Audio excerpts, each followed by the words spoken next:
It's interesting and almost comical, really, to think about the buying cycle or upgrade cadence that new landscape photographers go through when they're first starting out.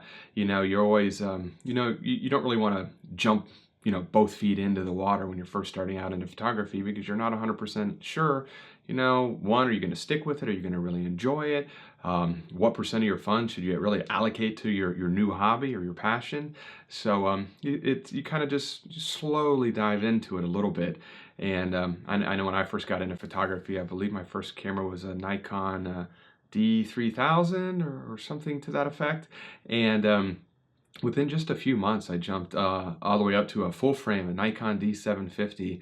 Shot with that for a few months, and then I realized that I guess it was holding me back, even though it wasn't. But then I jumped all the way up to the Sony A7R Mark II. So within that 1 year, I went from a $400 camera all the way up to like a $3,000 camera. And I thought to myself, I was like, God, that's pretty odd. I felt kind of weird about the whole thing, and it seemed rather silly. But I heard just a few weeks ago that the average new photographer, not specifically landscape photographer, just photographer in general, upgrades their camera 2 times in their first year of shooting. And that means 3 new cameras in the first year. So it made me feel a little bit better. But, it got me thinking that it's not cameras only. It seems to be cameras, tripods, and ball heads. Those seem to be the ones that you kind of, it's like a crawl walk run effect where I'm not going to spend a few hundred or $1,000 on a tripod or ball head. It's just going to hold the camera still, so I can just go cheap for right now. And then before you know it, a year and a half has passed, and you've purchased 3 or 4 tripods, and you own a new $800 or $1,000 tripod. And if you sum everything together, you had spent $2,500 or $2,000 on tripods. So anyway, I thought it was kind of interesting. Like I said, comical. If you only know now, or if you only know then what you know now, it would have probably saved everyone a lot of money in the long run. So nevertheless, that's not the purpose of today's video. I just thought it was interesting. Purpose of today's video is to discuss ball heads, specifically the Really Right Stuff BH-40 ball head. So I've been shooting with this for the past year and a half. Very, very few complaints. It's a very solid ball head. I went from the BH-55. That was the ball head I had prior to this one. Once again, fantastic ball head. A little bit of an overkill though for a mirrorless shooter. It has a load capacity of 50 pounds, which you'd have a really difficult time creating a 50-pound kit with a mirrorless setup. I don't know what size lens you'd have to attach to your camera, but it would have to be basically like a 45-pound lens practically to reach the load capacity of the BH-50. So it was definitely an overkill. I swapped that out and got the BH-40, which I feel is about perfect for a mirrorless shooter, at least in my opinion.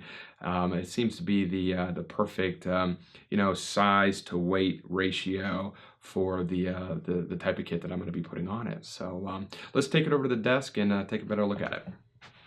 All right, so this is the Really Right Stuff BH-40 ball head. And just to give you a frame of references from a size perspective, this, of course, is a deck of cards. And this is the Really Right Stuff ball head. Also, this is it compared to an iPhone, just to kind of give you, like I said, a little perspective on the overall size of it. It is not very big at all.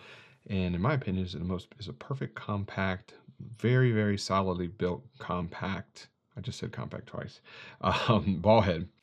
So just move this away. So when I was looking to purchase a new ball head, I was trying to determine, which brand I wanted to go with, what type of locking mechanism I wanted to go with. I was looking at Enduro, Gitzo, Acrotech, and Really Right Stuff. And the price ranges of those go between, I think, $150 you can get an Enduro ball head for, all the way up in the mid 400s, which would be the Acrotech, or actually I think there's even a Gitzo that's in that price range as well. And of course, Really Right Stuff also. So these are not cheap, but you're definitely getting what you pay for, and that's top-notch quality. Now, when I was going through the research process, I was, like I was saying, was the locking mechanism. You have your lever release style, and then you also have the style that is just your standard screw knob.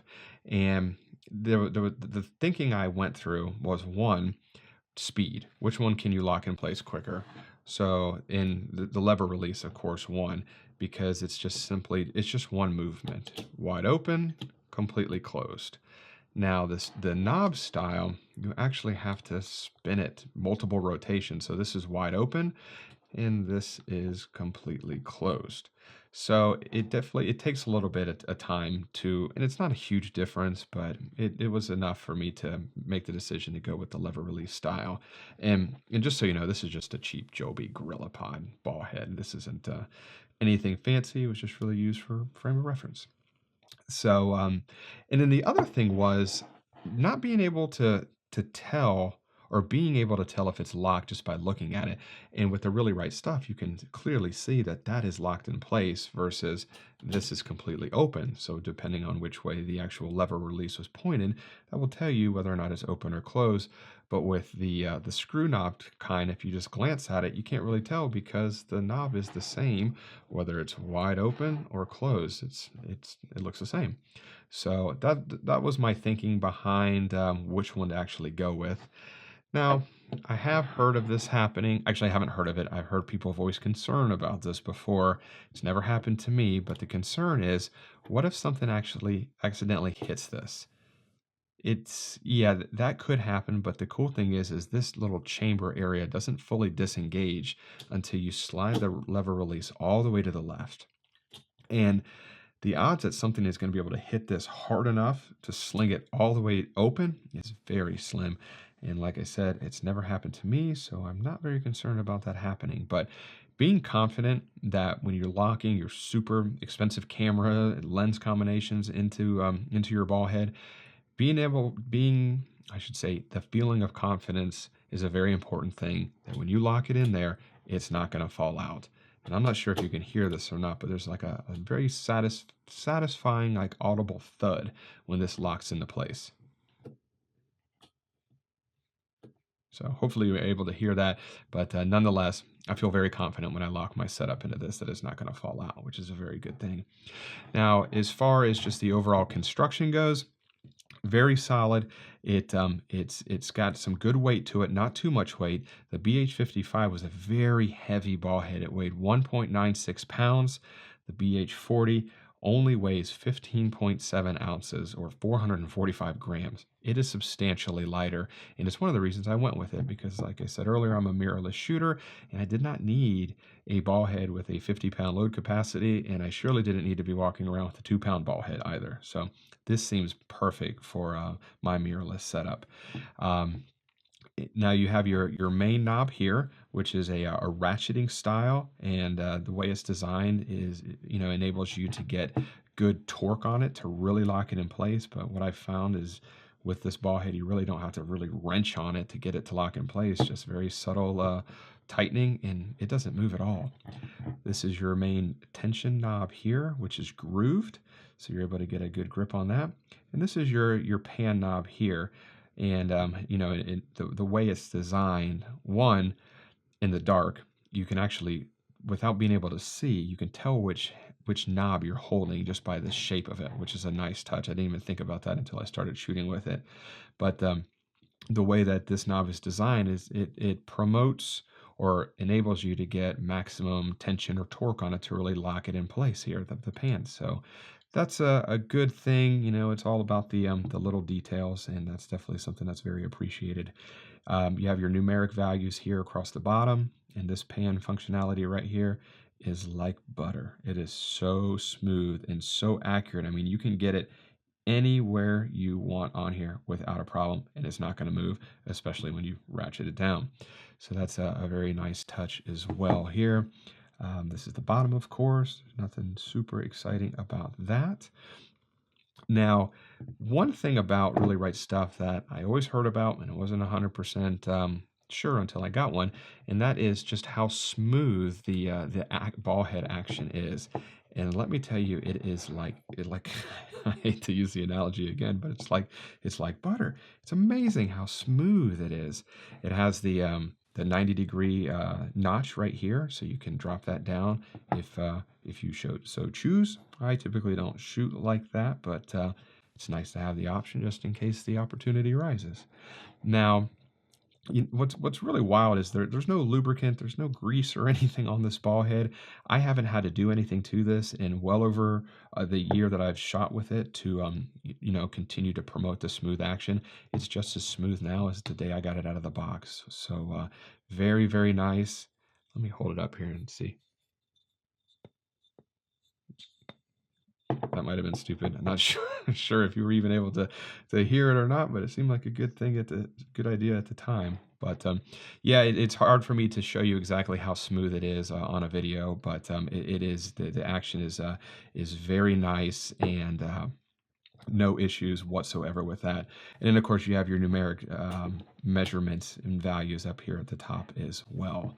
So just to put a bow on this and wrap it all up, the Really Right Stuff BH-40 ball head is very good quality. It is a little bit expensive. It retails for $415 for the lever release style. If you opt for the knob style, it is a little bit cheaper. I want to say you save maybe $15 or $25 if you go with the knob style, but the lever release was definitely the better option for me. And yeah, like I said, if you're looking to upgrade and you're a mirrorless shooter and you don't have a super heavy kit, this definitely might be something that you want to take a look at. So if you're trying to figure out exactly, how much money to allocate towards a new ball head or whether or not you should even upgrade to a new ball head, I hope the video was able to provide some useful information that could possibly help you make or in your next buying decision related to that. If you have any questions, definitely just leave them in the comment section below. I'll always get back to you. And of course, I'll leave links in the description as well. So if you want to take a deeper look at anything that I've used to create this video, you can definitely do that as well. Also, if you like the content I'm creating here, if you could give me a thumbs up or subscribe if you're not already, that'll definitely let me know that I'm going in the right direction with this channel. I would greatly appreciate that. And thanks for watching, and I'll see you all next week. Bye.